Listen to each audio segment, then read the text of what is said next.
Hey everyone, I've been sick. I still kind of am.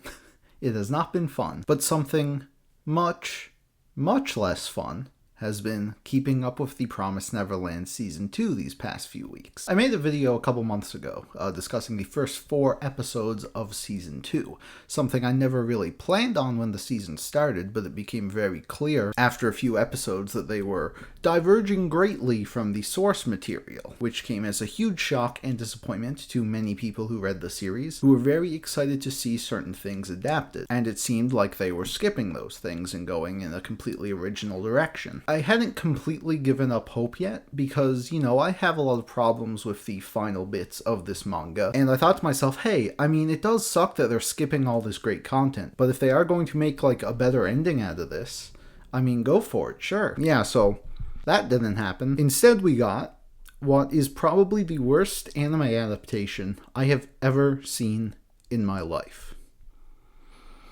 Let's discuss. This video will have full spoilers to the manga. The anime kind of does that anyway, so, yeah. And I'm going to assume you saw the last video I made on this season, because we're going to be picking up right where we left off. After the kids escaped the bunker, no one knew what was going to happen, because, they had just completely thrown the source material out the window. About a year passes in the story, as the kids find some ruins to live in, infiltrate demon society, and, we're just trying to figure shit out. They gotta watch out for the demons. There's this old dude who shows up. We're gonna talk about him later. But most importantly, they run into Norman. Norman. Norman, of course, does return in the manga. However, it is after a very long time, and it is not like this. There was no build-up for this. It felt completely out of nowhere and rushed. Keyword being rushed. That's an important word. And it becomes very clear after they meet up with Norman again that this series is still interested in the source material. It hadn't abandoned it completely. And what we get from here on out is what I would call a half adaptation of The Promised Neverland. Nearly everything that happens in the rest of this season is something that happened in the manga. However, in all of these instances, they cut out major chunks of content, and the context for a lot of these scenarios is very different. But they generally sort of follow the structure of the next, 80 or so chapters in 6 episodes. And it is an absolute dumpster fire.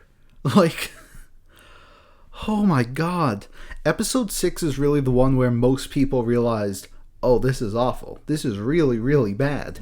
When Norman comes back, and in the first 5 minutes of the episode, he reveals this huge plan he has. Oh, we're gonna wipe out all the demons. We created this gas. We just have this magical gas that can revert the demons back to normal. Oh, here's also how the demons work, how they need to eat to survive, and all this nonsense. All the kids are like, yeah, let's go, Norman. Emma's like, oh, I want to kill the demon. Man, I don't even know it. Everything just happens so fast. It does not give you a single moment to breathe. And this was already a problem in the manga. That's one of the biggest problems I had with it, where so many things were being rushed and things just kept happening without much build-up. That problem carries over here, but tenfold. It is absolutely ridiculous. Norman wants to kill all the demons. Emma and Ray don't. Ray, like in the manga, is reduced to a nothing character, just being a yes man for Emma. They learn about Sanju and Mujika having this, evil blood that can, purify the demons so they don't have to eat humans. They make a deal with Norman. Hey, we'll go bring these guys back. We don't have to kill anyone. It's all good. But of course, Norman goes ahead with his plan anyway. That is probably the last moment in the manga that I really, really like, when Norman and his friends attack the capital city or whatever. The royal. They aren't the royals here, because they don't have time to set up the royal family. It's just a random demon village. And at this point, while things were going bad, things were really bad, they weren't the worst. I know some people were still enjoying it,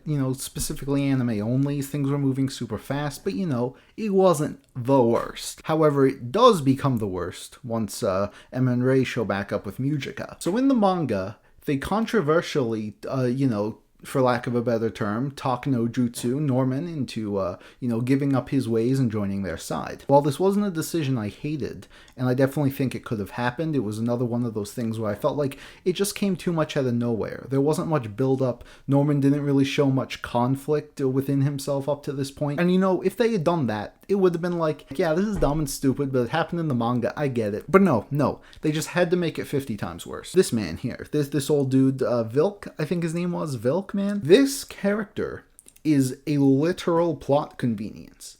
He served no other purpose in this story than to just give the characters things they need to move forward. We meet him early in the season, and he's like the first example we see of a demon being good. And while Norman and his friends are attacking the city, we see Vilk trying to protect a young demon, I think it's like his granddaughter or something, and her name is Emma. Calling out the name Emma triggers something within Norman, and it makes him realize that the demons are just like us, man.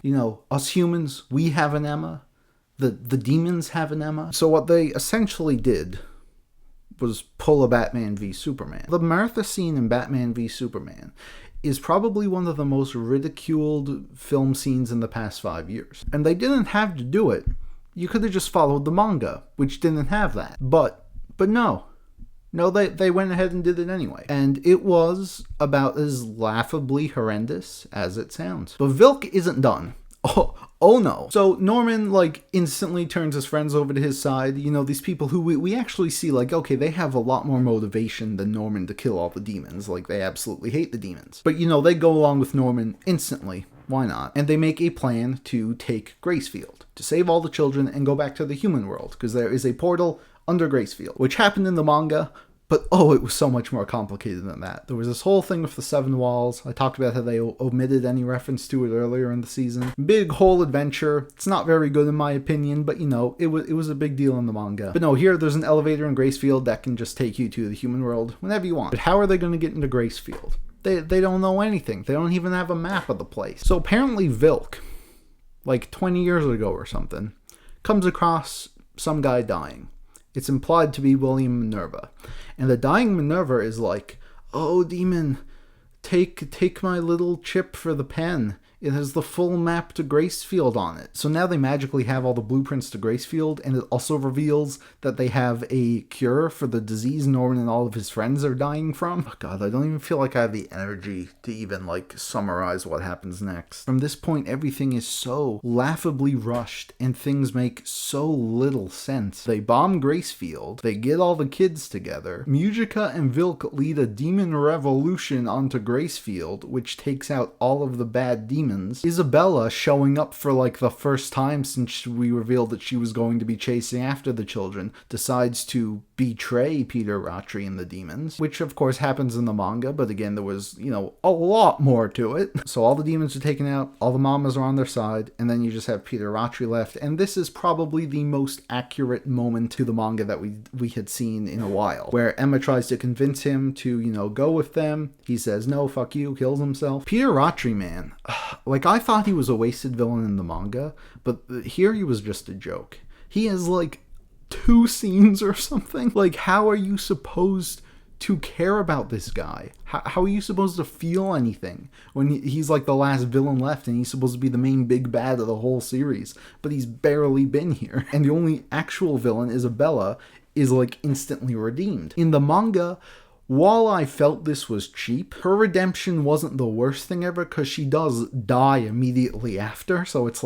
she's dead, why not? She was a monster, but whatever, she dead. Here, her and all of the mamas decide to go to the human world with the kids. And this is when we get to the ending. And I was terrified for a moment. There was a moment where I got goosebumps all over, because Emma, Ray, and Norman decide not to go back to the human world, because things are still fucked up on the demon end. It sure doesn't seem that way, that the whole revolution happened pretty smoothly, but no, there's a bunch of mass production farms they still have to fix. That's something that I didn't think they were going to address, because they never built it up earlier like they do in the manga, and they never show them. But okay, and Emma wants to forge a new promise. And I'm thinking to myself, they are setting up so much right now. There's going to be a fucking season 3. There is going to be a season 3 covering the 7 Walls arc. oh my god. I'm like, if you were gonna do this anyway, why on earth would you do it in this, like, horrific order? But the last few minutes of the episode make it clear that a season 3 would have been a blessing. It would have been infinitely better than the next few minutes that we got. Because what they decide to do is PowerPoint presentation the entire rest of their journey. We see everything. All of the kids in the human world hanging out with Isabella, who got so many of them murdered, while on the demon world, everyone, they're going off on their journey. Emma meets the Demon King, who had absolutely zero build-up. Like, literally no one who is anime only knows what any of this is. And then it ends years and years and years later, when Emma, Norman, and Ray finally return to the human world. Phil is like 16 years old, and it's horrifying. You know I love Phil, but man, like, he couldn't even save this. And it just ends there. And I was just stunned, man. Oh, what the? Like, why couldn't they just adapt the manga? If they only wanted one more season, they could have just stopped right there at the end of Goldie Pond. Why, if they were going to change so much, couldn't they, like, actually put effort into it? Why did this monstrosity happen? And unfortunately, I don't think we're ever going to get answers to this. Like, it's such a popular series. You could have made like 4 more seasons out of this. It could have continued to be extremely popular. Now, there have been a lot of rumors about Kaiju Shirai's involvement. I don't really know if he had any direct involvement with the writing, but if this truly was like something he wanted, it really makes you wonder what the fuck was up with the manga. Although it's worth mentioning a very interesting detail that people picked up on. In the final 2 episodes, easily the worst ones, there were no writer credits at all. And Shirai's name was also removed. How is that a thing? Did the people writing this series, like, request their names to not be put on it? How much of a disaster does something have to be where the people who create it don't want it on their resume? That is, like, unheard of for this industry, and I do think it's very telling. I am so just baffled. I'm not even upset anymore because I accepted it weeks ago, but I just cannot believe this happened. I feel so bad for everyone involved in this process. I see a lot of people blaming Cloverworks. Don't do that, you idiots. None of the people who animated the show had anything to do with the direction it went in. And the one positive thing I will say about this show is that it still did look pretty decent. I mean, not nearly as good as the other shows Cloverworks has going on right now, but it still had a semi-high production quality. And you know, these are just talented artists doing their jobs, so please don't go after them. It was all the producers, the committee people, the writers who were responsible for this travesty. And yeah, I just hope it never ever happens again, because like I said, this is probably the worst anime adaptation I've ever seen. You know, a lot of times bad adaptations are just because they have bad animation, or maybe they just cut a little bit too much, but this was like putting a mangled corpse into a blender, frying it, and serving it for dinner. If another series I love gets this treatment, I may not be able to take it anymore. People are already campaigning for a Promised Neverland Brotherhood. I unfortunately don't think that's ever going to happen. I kind of think they've ruined their chances. But one day, if we can somehow see Goldie Pond animated, that would be something else. But for now, that's it. That's the end of The Promised Neverland. What a series, man. I cannot wait to never talk about it again. Thank you all so much for watching. You can leave your thoughts on The Promised Neverland Season 2 in the comments down below, and I will see you all very soon for a new video. I'm still sick. I really shouldn't have recorded this right now. Fuck.